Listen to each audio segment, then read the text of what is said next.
I found out at Thanksgiving dinner. Not from my parents. From cousin Rachel, who just booked the family cabin for New Year's weekend through Airbnb. Can't wait to use it, Rachel said, passing the stuffing. Your mom's listing looked amazing. All those professional photos. My fork stopped halfway to my mouth. What listing? Rachel pulled out her phone, showing me the Airbnb page. There was my lake house. The one I'd bought myself 3 years ago with my signing bonus. The property I'd spent 18 months renovating. My sanctuary. Listed by the Henderson family. Price: $400 per night. Bookings: 12 confirmed reservations spanning the next 4 months. Total collected deposits: $4,800. I scrolled through the photos. My furniture. My kayaks. My hand-refinished deck. The description read, charming family cabin available for the first time. Sleeps 8, pristine lake access, fully renovated. The Henderson family is excited to share this special place. Rachel, I said carefully, I need to make a call. I stepped onto the back porch, dialing my property management attorney, the one who'd handled my purchase closing. It was 6 p.m. on Thanksgiving, but David answered on the second ring. Emma? What's wrong? I explained in 3 sentences. Don't confront them yet, he said immediately. Forward me that listing link. I'm calling Airbnb's fraud division right now. This is textbook property theft. I forwarded the link with shaking hands, then returned to dinner. Mom was talking about holiday plans. We're so blessed to have family gathering places. That cabin has been in our hearts for generations. In our hearts. Not in our names. I'd bought that property at 28 with money I'd earned. The deed had only my name. My parents had never contributed $1. They'd actually called it a waste of money on a fixer-upper when I closed. Now they were calling it a family heirloom. My phone buzzed. David, Airbnb escalation team is investigating. Don't tip them off. The gambler's fallacy had caught me again. I'd kept thinking, if I just prove myself successful enough, responsible enough, independent enough, they'll see me as an adult.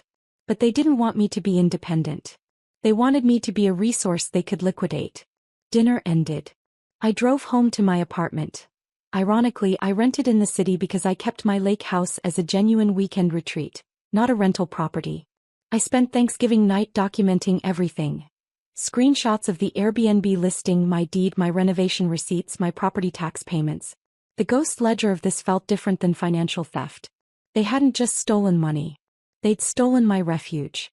Cost of telling family about cabin purchase. Why do you need that much space alone? Translation: you're selfish.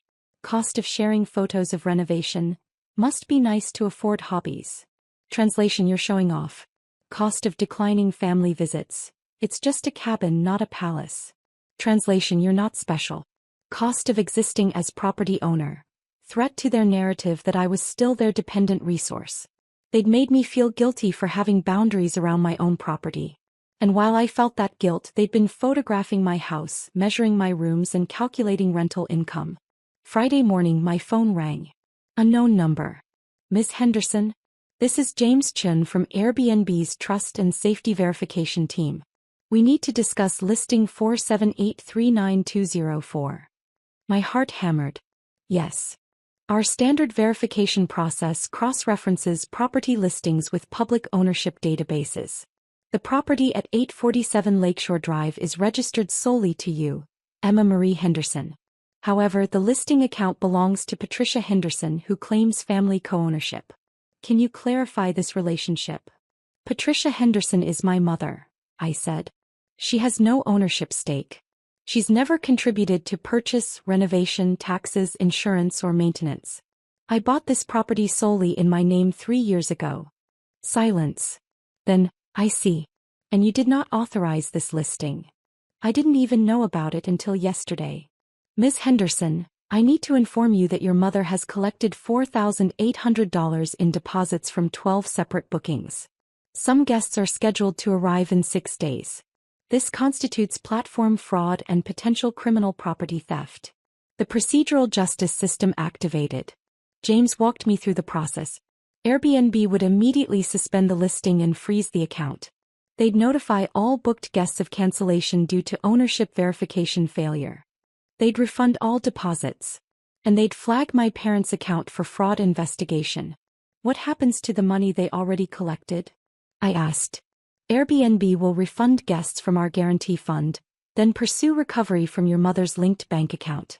If she spent it, we'll file a civil claim. We also report fraud over $5,000 to law enforcement. This is $4,800, but with the 12 bookings fully paid, total attempted fraud is $19,200. $19,000. They tried to collect $19,000 renting my house without my knowledge. I'll send you a formal affidavit to sign, James continued. We'll need your deed, property tax records, and insurance documents showing sole ownership. Once we receive those, we'll proceed with account termination and fraud referral. I sent everything within an hour. By Friday afternoon, the Airbnb listing had vanished. By Friday evening, my mother called. Emma, something's wrong with our Airbnb account. Suspended. Can you help fix it? Our Airbnb account. My property. I can't help with that, Mom. What do you mean? We have guests arriving next week. Those guests are being refunded because you listed a property you don't own. Silence. Then, the cabin belongs to the family. The deed says otherwise. That's my name. Only my name. You never bought it, never paid for it, never renovated it. You actually told me it was a waste of money. We raised you. We gave you the values that led to success. The causation fallacy. Because they'd been my parents, they believed they owned percentages of everything I earned, bought, or built. That doesn't give you ownership rights to my property. What you did is fraud. Airbnb is investigating. They've frozen the $4,800 you collected and flagged the account for criminal referral. My father's voice in the background. Criminal? Over a family misunderstanding. Dad, you collected deposits from 12 families to stay in a house you don't own. That's not a misunderstanding. That's theft. Mom's voice cracked. We were going to tell you. We just needed to establish the rental history first, then bring you in as a partner. Establish rental history. In my house. With my furniture. Using my utilities. Without my knowledge. I'm the only owner, I said. There is no partnership. The listing is gone. Don't contact those guests. Don't go near that property. I'm changing the locks this weekend. I hung up. Within 3 days the cascade began. Microclimax 1. Airbnb formally terminated my parents' account and banned them from the platform. Microclimax 2. 12 guest families received cancellation notices and full refunds, with explanations that the listing violated platform policies. Microclimax 3. 3 of those families, who'd paid in full for holiday weeks, left scathing reviews on my parents' now suspended profile, visible to Airbnb's internal fraud team. Microclimax 4. Airbnb's recovery team sent formal demand to my mother's bank account for the $4,800 in deposits plus $2,400 in platform fees and guest compensation. Total $7,200. Microclimax 5. My mother's bank account didn't have $7,200. She'd already spent the deposits on Christmas shopping and a cruise deposit. Microclimax 6. Airbnb filed a civil collections claim. Microclimax 7. I changed every lock on the lake house and installed a security system with cameras. Microclimax 8. I found my parents had given keys to 2 family members who'd been checking on the place and taking additional listing photos. Microclimax 9. I sent cease and desist letters to those family members, drafted by David. Microclimax 10. One of the disappointed Airbnb guests, a lawyer, contacted me directly after seeing my name on property records, asking if I was aware my property had been fraudulently listed. I explained. She offered to testify if needed. Microclimax 11. My parents tried to claim I'd given implied permission by not explicitly forbidding them from listing it. David laughed and sent them a formal legal response. Microclimax 12. Extended family started asking questions. Why were Patricia and Robert banned from Airbnb? Why did they owe $7,200? What happened? The truth spread like water finding cracks. Aunt Kelly called me. Your parents told me you'd agreed to let them manage the cabin as a rental and split profits. They said you were too busy. I never agreed to that, I said. They never asked. They just listed it and collected money. They asked us for $2,000 last month, Kelly said slowly. Said they needed to cover cabin expenses before rental income started. We gave it to them. Another layer. They'd fraudulently collected rental deposits and borrowed money from family for cabin expenses on a property they didn't own. Kelly wasn't the only one. Uncle Tom had lent them $1,500. Cousin Mike gave them $800 for property taxes. Total additional fraud, $4,300. Combined with Airbnb deposits, $9,100 collected using my property as collateral.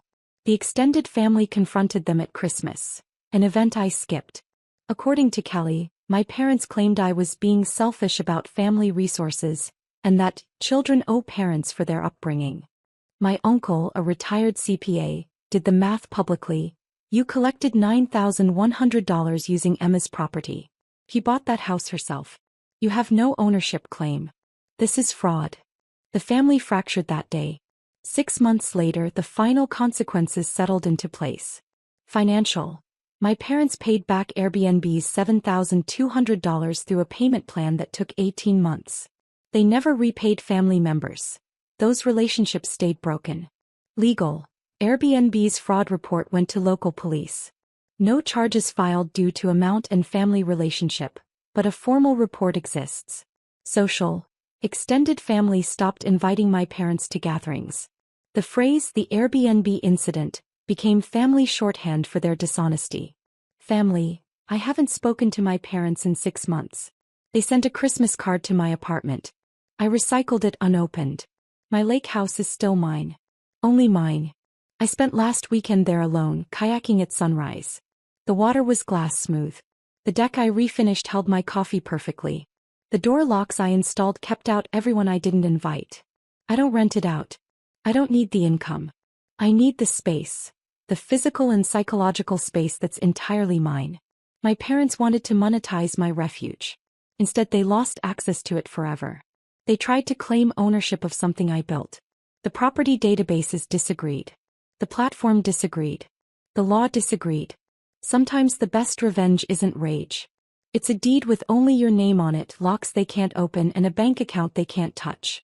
The family cabin belongs to all of us, my mother said. The county recorder says otherwise. And that's the only opinion that matters.